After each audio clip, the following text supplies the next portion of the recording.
Hello student, welcome to RS classes. आज मैं आप लोगों को टाइप्स ऑफ इलेक्ट्रॉनिक ट्रांजिशन के बारे में बताऊंगी। ठीक है, इलेक्ट्रॉनिक ट्रांजिशन के प्रकार। तो अभी तक हम लोग ने जो भी चीज़ें पढ़ी हैं उसमें आई थिंक आप लोगों के डाउट्स अगर हुए होंगे तो आप हमको कमेंट बॉक्स में लिख सकते हैं कि आपको क्या चीज़ समझ में नहीं आई है। आप हमको कमेंट बॉक्स में कमेंट कर सकते हैं। तो चलिए, आज हम नया एक टॉपिक देख रहे हैं, वो है इलेक्ट्रॉनिक ट्रांजिशन। इलेक्ट्रॉनिक ट्रांजिशन के प्रकार। जनरली आप देखेंगे कि ये जो टॉपिक है हमारा इलेक्ट्रॉनिक ट्रांजिशन के प्रकार, ये आप लोगों की जो बीएससी फर्स्ट ईयर है उसमें बहुत ही उपयोगी है कि आप लोगों को इसमें क्वेश्चन भी बनता है, इंपॉर्टेंट क्वेश्चन है। और ये आपके लिए जो आपके कॉम्पिटिटिव एग्जाम है उस पर्पज से भी इम्पोर्टेंट है कि किस तरीके से किन कंपाउंड्स में कौन कौन से ट्रांजिशन होते हैं, किसकी एनर्जी कैसी होती है। तो आइए चलिए अपन देखते हैं types of electronic transition. Electronic संक्रमण के प्रकार।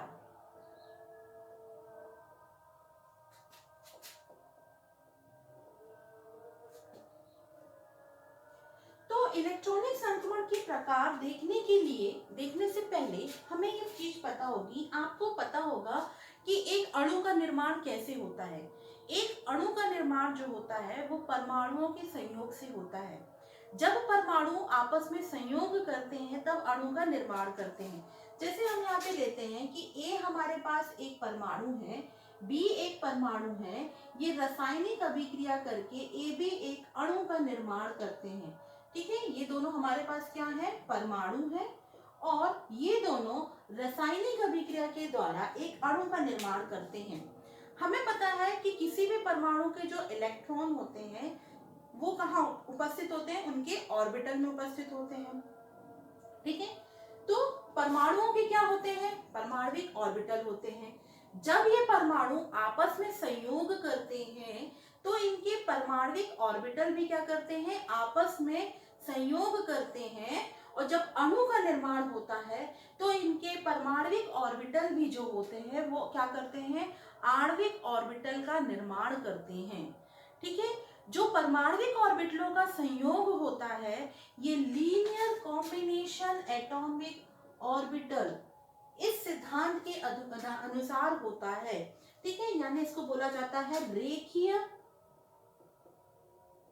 संयोजन। रेखीय संयोजन के द्वारा क्या होता है, एटॉमिक ऑर्बिटल्स जो होते हैं, परमाणविक कक्षक जो होते हैं, ये क्या करते हैं, आपस में संयोग करते हैं और आणविक कक्षकों का निर्माण करते हैं, आणविक ऑर्बिटलों का निर्माण होता है।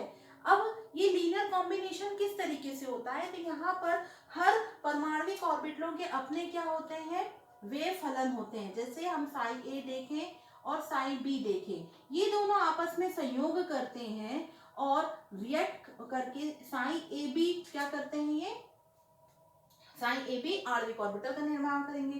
तो इनमें दो तरीके की चीजें होती हैं, जब ये संयोग भी करते हैं, और दूसरी चीज क्या होती है कि इनमें सब्सट्रैक्शन भी होता है, यानी कि सब्सट्रैक्शन यानी कि ये आपस में जुड़ते भी हैं और घटते भी हैं। तो ये क्या करेंगे, इस तरीके से निर्माण करेंगे।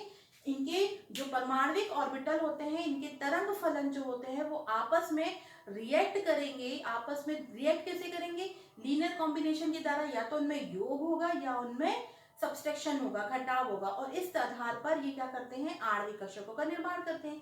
अब प्रश्न ये उठता है कि संयोग और जो इनका सब्सट्रैक्शन है उससे किस तरीके के आणविक ऑर्बिटल का निर्माण हो रहा है। तो देखिए, हमने जैसे संकरण में पढ़ते हैं कि जितने ऑर्बिटल्स जो होते हैं वो पार्टिसिपेट करते हैं हाइब्रिडाइजेशन में, उतने ही क्या होता है, नए हाइब्रिड ऑर्बिटल्स का निर्माण होता है। यदि एक एस कक्षक और 3 पी कक्षक आपस में संकरण करते हैं, हाइब्रिडाइज होते हैं, तो कितने हमको हाइब्रिड ऑर्बिटल मिलेंगे, 4 हमको हाइब्रिड ऑर्बिटल मिलते हैं, है ना। तो यहाँ पर भी बिल्कुल वैसे ही होता है, जितने परमाणविक कक्षक भाग लेते हैं उतने ही आणविक कक्षकों का निर्माण होता है। यदि हमारे 2 परमाणविक कक्षक भाग लेते हैं तो उससे हमें परमाणविक कक्षक, यदि हमारे 2 परमाणविक कक्षक भाग लेंगे तो उससे हमें 2 आणविक कक्षक मिलेंगे। ठीक है, कितने आणविक कक्षक मिलते हैं, 2 आणविक कक्षक मिलते हैं।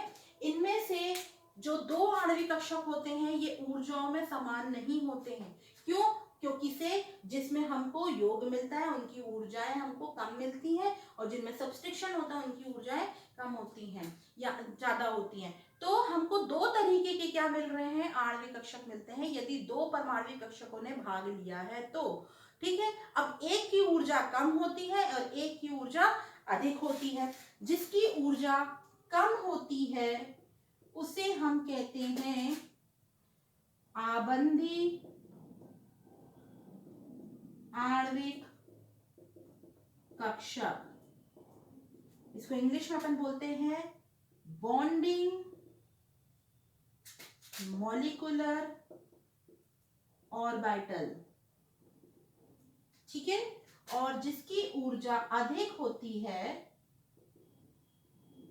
उसको अपन कहते हैं प्रति आबंधी आणविक कक्षक। इंग्लिश में बोलते हैं एंटी बॉन्डिंग मॉलिक्यूलर ऑर्बिटल। तो इस तरीके से हम देखते हैं कि जितने परमाणविक कक्षक ने भाग लिया उतने आणविक कक्षक का निर्माण हुआ, उनमें से आधे की ऊर्जा कम और आधे की ऊर्जा अधिक होती है। यानी अगर दो बन रहे हैं तो एक कम ऊर्जा वाला एक अधिक ऊर्जा। कम ऊर्जा वाला जो होता है उसको अपन क्या बोलते हैं, आबंधी आणविक कक्षक, और जो अधिक ऊर्जा वाला होता है उसको अपन क्या बोलते हैं, प्रति आबंधी आणविक कक्षक, एंटी बॉन्डिंग मॉलिक्यूलर ऑर्बिटल। यदि हमारे पास अगर छह आपके एटॉमिक ऑर्बिटल ने छह एटॉमिक ऑर्बिटल ने यदि भाग लिया होता तो हमारे उसमें हमको क्या मिलते, तीन हमको मिलते आबंधी आणविक कक्षक और तीन हमको मिलते प्रति आबंधी आणविक कक्षक, यानी बॉन्डिंग तीन मिलते और एंटी बॉन्डिंग हमको कितने मिलते, तीन मिलते। ठीक है, अब हम देखते हैं जो आबंधी या एंटी बॉन्डिंग मॉलिक्यूलर ऑर्बिटल होते हैं वो कैसे होते हैं। ठीक है, तो आइए अपन देखते हैं इसमें आगे। और तो इन एस एटॉमिक ऑर्बिटल के संयोग से जो बंधी और आबंधी कक्षक बनेंगे, यानी जो हमारे पास एस और एस जो है, ये एस जो है वो ए परमाणु का है और ये जो ऑर्बिटल है वो किसका है, बी परमाणु का है। इन दोनों परमाणुओं के सहयोग से हम देखते हैं कि जब ये आपस में बंध बनाते हैं तो सिग्मा बॉन्ड का निर्माण करते हैं। तो इन परमाणविक कक्षकों के संयोग से क्या होगा, दो आणविक कक्षकों का निर्माण होगा। क्योंकि से अब ये सिग्मा बंध बनाते हैं तो इस तरीके से हम इसको डायग्राम से समझते हैं।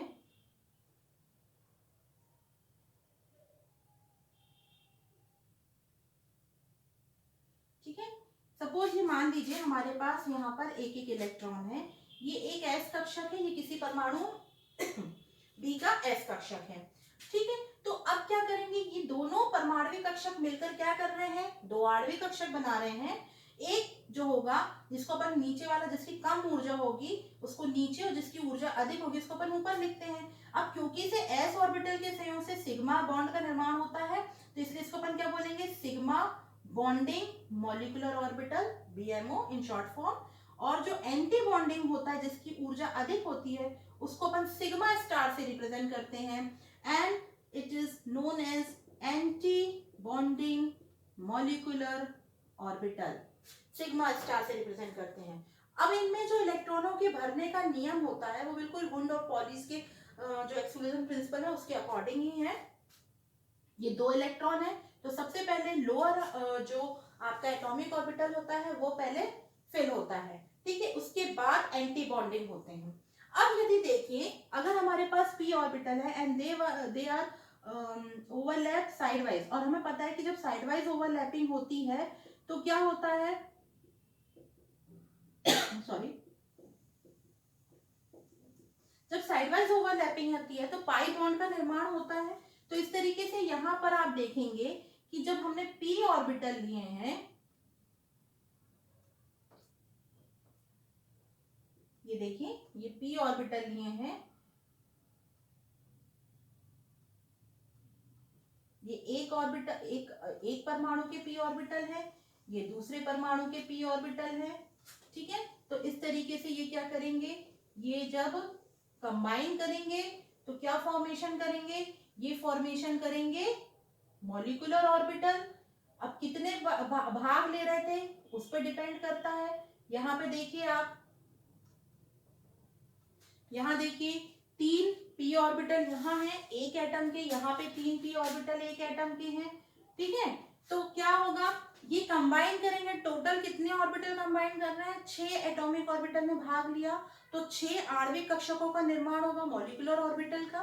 ठीक, अब इनमें से 6 बन रहे हैं, 3 की एनर्जी कम होगी, 3 की एनर्जी ज्यादा होती है। अब क्योंकि से p ऑर्बिटलों के साइड वाइज ओवरलैपिंग से पाई बंध का निर्माण होता है, तो ये जो कक्षक बनते हैं पाई पी पी जेड, पाई p x, pi p Y, ये जो होता है, एक मिनट, अब देखिए इनने 6 और एटॉमिक ऑर्बिटल ने भाग लिया था, तो 6 आणविक कक्षकों का निर्माण हो रहा है। इनमें से 3 जो है वो लोअर एनर्जी के होंगे और 3 हायर एनर्जी के एंटी बॉन्डिंग के होंगे। तो अब देखिए जो यहाँ पे बनेगा ये होगा pi p x, pi p y, pi p z. इसी के एंटी बॉन्डिंग बनेंगे pi star p y, pi star p z और पाई स्टार पी एक्स। तो इस तरीके से जो पाई ऑर्बिटल थे इनमें से 3 की ऊर्जा कम थी, 3 की ऊर्जा क्या है, अधिक। तो आप देख रहे हैं कि पाई एंटी बॉन्डिंग मॉलिक्यूलर ऑर्बिटल है और पाई बॉन्डिंग मॉलिक्यूलर ऑर्बिटल है।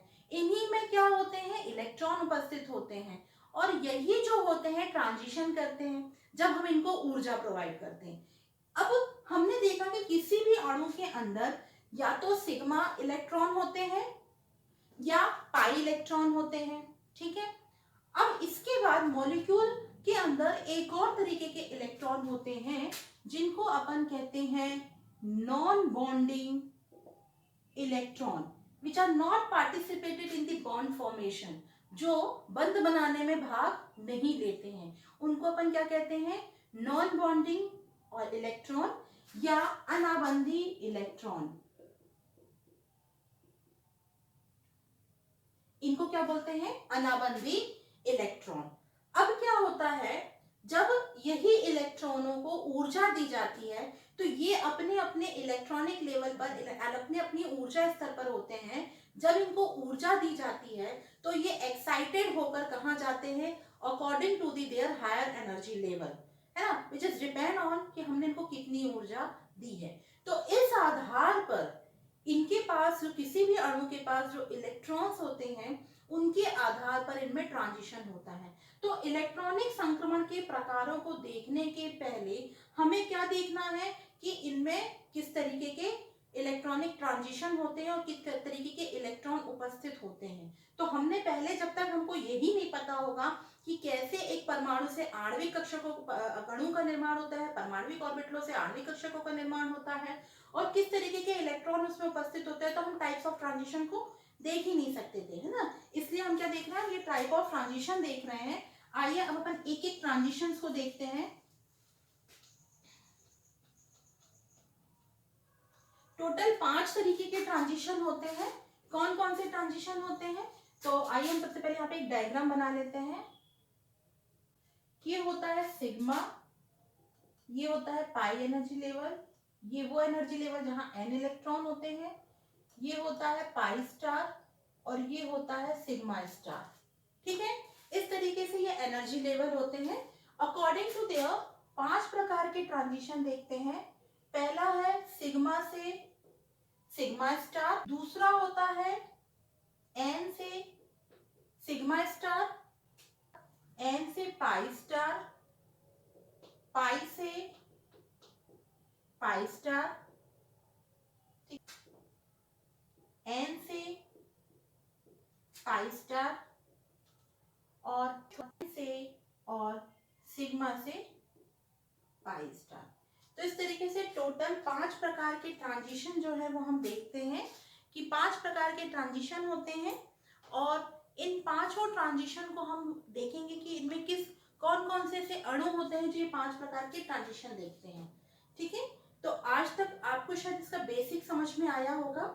अब इसके जो नेक्स्ट हम टाइप हैं ये हम नेक्स्ट वीडियो में देखेंगे, क्योंकि ये वीडियो बहुत लेंथी हो जाएगा तो आप लोगों को फिर चीजें समझ में भी नहीं आएंगी। तो अब हम क्या करेंगे, इसके आगे की जो टाइप है ये इसको हम नेक्स्ट वीडियो में पढ़ेंगे।